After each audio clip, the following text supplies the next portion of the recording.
사이토 히토리의 부자의 행동 습관. 오늘은 부자의 해결책 두 번째 시간. 가장 좋은 해결책은 이미 당신의 마음속에 있습니다. 낭독하겠습니다. 저의 제자가 되어 성공한 사람들 중 많은 이들이 저와 한 번도 만난 적이 없습니다. 어떻게 이런 일이 가능하냐고요? 그들은 저와 만나지는 않았으나 저의 책을 읽거나 CD를 들으며 저의 가르침을 배우고 자신의 문제에 대해 히토리 씨라면 이 문제를 어떻게 해결할까라고 생각했기 때문입니다. 아마 이 유튜브를 들으시는 분도 저 또한 사이토 히토리의 자칭 제자 여러 가지 생각 그리고 습관 이것들을 실천하고 있는 사람 중에 한 사람이라고 스스로 생각하고 있습니다.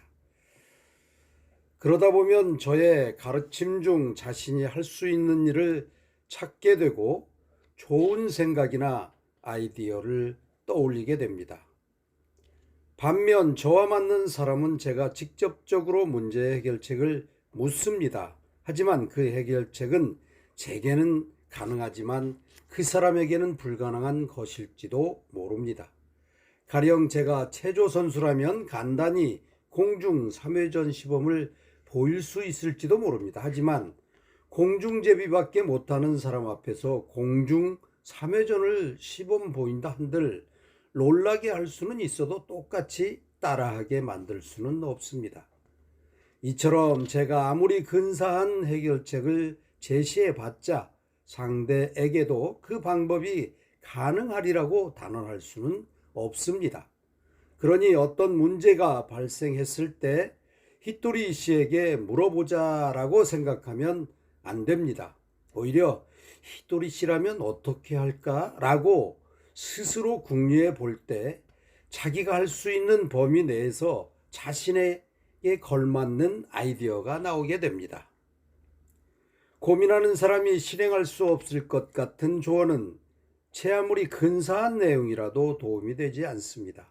반드시 그 사람이 실행할 수 있어야만 올바른 해결책입니다. 학교 선생님은 정답이 없는 문제를 시험에 내지 않습니다. 그와 마찬가지입니다. 우리에게 발생한 문제에도 반드시 답이 있습니다. 그 답은 저의 마음속이 아닌 바로 당신의 마음속에 있습니다. 사람은 스스로 생각하는 만큼의 일만 할 수 있습니다.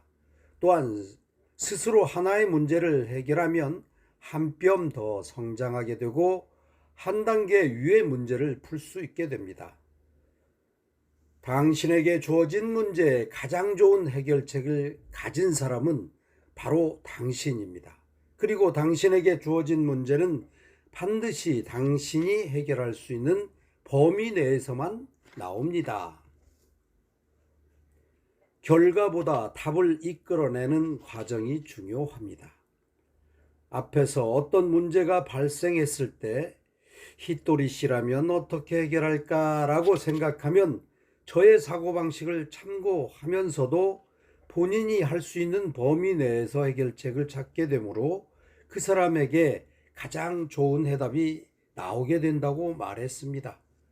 또 히토리 씨에게 직접 물어보는 편이 더 좋은 해답을 얻을 수 있겠지라고 생각하는 사람도 있지만 어떤 사람에게 문제가 주어지는 까닭은 그의 정신을 성장시키기 위해서라고도 했습니다. 점을 보는 것도 참고하는 정도라면 상관없지만 점괘가 이렇게 나왔으니까 라며 스스로의 생각을 멈춰버리면 안 됩니다. 설사 용하다고 평판이 자자한 점쟁이에게 점을 봤다 하더라도 점괘에 의존하여 스스로 해야 할 판단을 점쟁이에게 맡겨버리면 그 사람의 운세는 영원히 좋아지지 않습니다.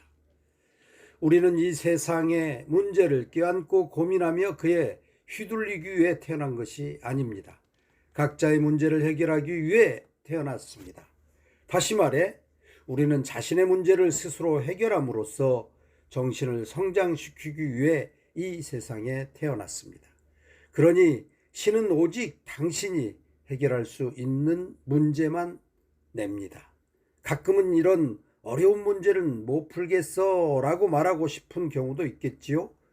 하지만 해답은 반드시 당신의 마음속에 있습니다.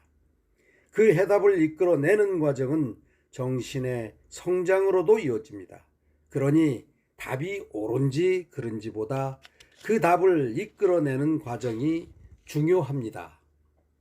가령 덧셈과 뺄셈을 한참 배우는 중인 초등학교 1학년이 푸는 문제를 제가 방정식을 이용해 풀고 정답을 말한다면 그것은 틀린 해법입니다. 장사를 시작한 지 1년째인 사람에게는 장사 초보를 위한 답이 있기 마련입니다. 장사의 베테랑이 해결책을 제시한들 도움이 되지 않습니다. 두 사람은 상인으로서 기초 체력이 다르기 때문입니다. 실패란 단지 과정에 지나지 않습니다. 실패가 무섭다는 이유로 행동하지 않는 사람이 많습니다. 아마도 과거에 실패한 경험 때문에 그런 생각을 하는 거겠지요. 그러나 과거의 실패란 개선하지 않고 끝내기 때문에 실패로 남은 것입니다.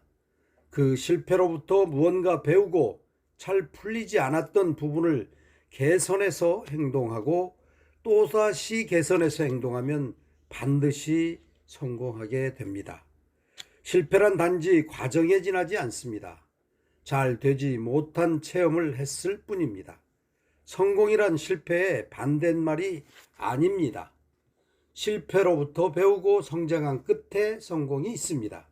그리고 그 여정의 도중에도 개선을 거듭하며 성공을 향해 나아가는 사람을 성공자라고 합니다. 성공한 사람은 목적지에 도착한 사람이라고 여기는 경우가 많지만 참된 성공자는 목적지에 도착하면 다시 새로운 목표를 향해 여행을 떠납니다. 그 목표가 올바르다면 자기 자신과 남에게 동시에 도움이 되고 개선하는 즐거움을 느낄 수도 있으며 두뇌와 마음이 함께 성장해서 모든 일이 좋아지게 됩니다. 무슨 일이든 처음부터 쉽게 해내는 사람은 없습니다. 몇 번이고 도전한 끝에 겨우 성공하는 것이지요. 게다가 처음에는 못했던 일을 할 수 있게 되니까 기쁘고 즐겁습니다. 그 사실을 깨우치면 실패를 두려워하지 않고 도전을 계속 즐기게 됩니다. 문제가 어려우면 어려울수록 계속 도전해서 마침내 성공하면 기쁨이 커지는 법입니다.